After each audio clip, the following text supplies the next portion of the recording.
bienvenidos a un nuevo video.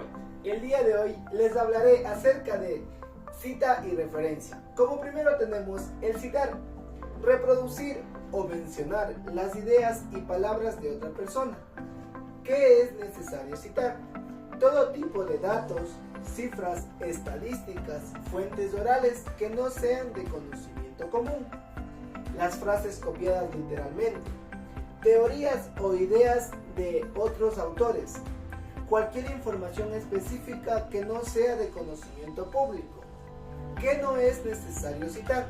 Tenemos los hechos o datos de conocimiento común, nuestras propias ideas, aportaciones, observaciones, conclusiones, frutos de nuestro estudio y reflexión. ¿Cómo se cita? La forma en la que citamos dependerá del estudio bibliográfico que utilicemos. A continuación les daré a conocer el cómo citar y referenciar el trabajo de un solo autor.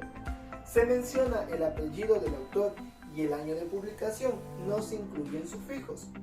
Si el nombre del autor aparece como parte de la redacción, se cita únicamente el año de publicación entre paréntesis.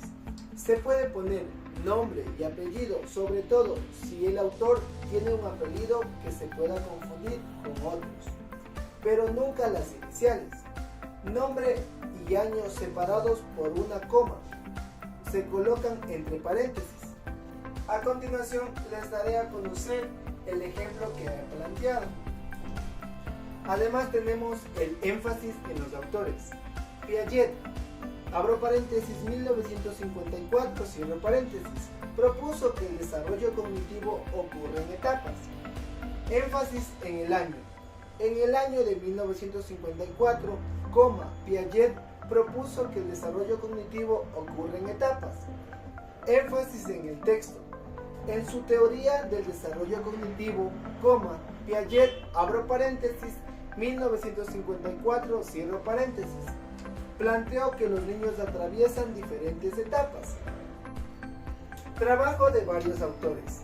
Siempre se citan ambos autores cada vez que se presentan en la referencia.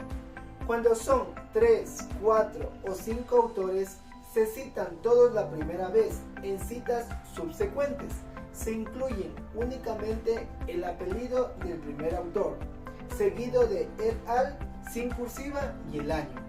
Cuando un trabajo tiene 6 o más autores, se citan únicamente el apellido del primer autor, seguido por et al, sin cursiva y el año. Sin embargo, en la lista de referencias se escribe las iniciales y los apellidos de los autores, como podemos observar en el ejemplo que he planteado. Además también tenemos las citas de asociaciones, corporaciones como autores. Los nombres corporativos por lo común se escriben completos. A veces se escriben completos en la primera aparición y se abrevia en la siguiente. La regla general se proporciona al lector la información suficiente. Una vez que les he dado a conocer, he planteado el siguiente ejemplo, como pueden observar. Cita de un autor citado por otro autor. Se cita el apellido del autor, entre paréntesis se pone citado por, seguido de la coma y el año de publicación. Con autores claves como Piaget, se debe ir a la fuente original y no citar a través de otros autores. Se debe evitar este tipo de citas e ir a la fuente primaria. En ocasiones se puede citar cuando no se encuentra la publicación original. A continuación les daré a conocer como lo he planteado en este ejemplo, como pueden ver. Trabajo sin autor o anónimo. Se citan dentro del texto las primeras palabras de la lista de referencias. Por común es el título y el año. Se utilizan comillas dobles en torno al título. El título de la revista científica, libro o informe va en cursiva. Además de esto, se cita dentro del texto la palabra anónimo seguida por una coma y la fecha, como podemos observar en el siguiente ejemplo. 2 o más trabajos de diferentes autores dentro del mismo paréntesis. Se hace la cita por orden alfabético, de acuerdo al apellido del primer autor. Las citas se separan con punto y coma, como podemos observar en el siguiente ejemplo que les he planteado. Dos o más autores con trabajos de diferentes años.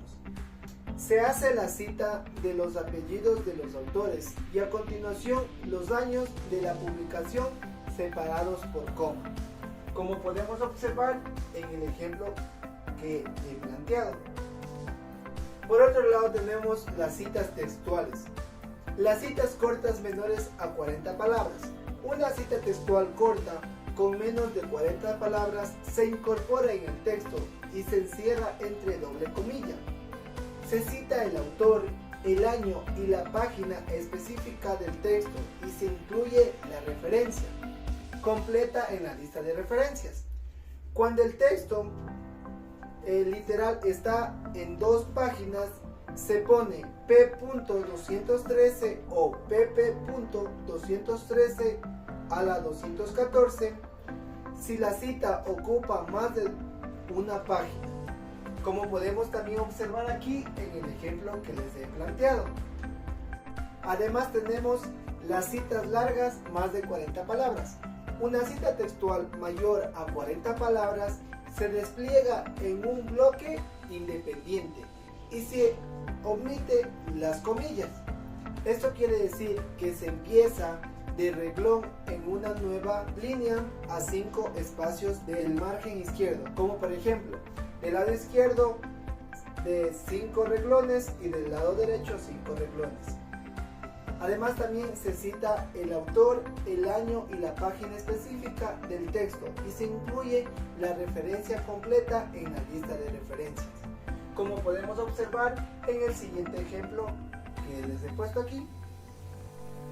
También tenemos la diferencia entre referencias bibliográficas y bibliografías. Las referencias bibliográficas, en la lista de las referencias se incluyen solamente las fuentes que se utilizaron en la investigación y se prepararon del artículo citado en el texto. Además tenemos las bibliografías. En las bibliografías se citan todos los trabajos que se sirvieron de gran ayuda o son útiles para una lectura posterior y pueden incluir notas descriptivas. Además tenemos la concordancia entre cita y referencia. Las referencias que se pueden citar en el texto deben aparecer en la lista de referencias o viceversa. Además también uno de los fines de la lista de referencias es facilitar que los lectores localicen y a la vez utilicen las fuentes. Los datos deben ser correctos y a la vez completos. Aspectos generales. Al final del escrito, el orden alfabético de apellidos, letra por letra o título cuando no se identifiquen autores. Tenemos el indentación colgante, handling, sangría francesa. No se incluyen referencias bibliográficas de información o a la vez documentos que promueven datos que permitan su recuperación o localización. Como puntos tenemos las conversaciones, comunicaciones por personas, también tenemos cartas, emails y memorando. Como podemos observar en el ejemplo que les he planteado sobre las referencias. Por último tenemos los aspectos generales como elementos indicadores. El quién, autor y autores. El cuándo, año de publicación. El qué, título y datos de publicación. Dónde, localidad y editorial. Y también tenemos en qué formato, ya sea impreso, electrónico o microforma. Esta ha sido una pequeña explicación acerca de las citas y referencias. Espero que les haya gustado y nos vemos en un próximo video.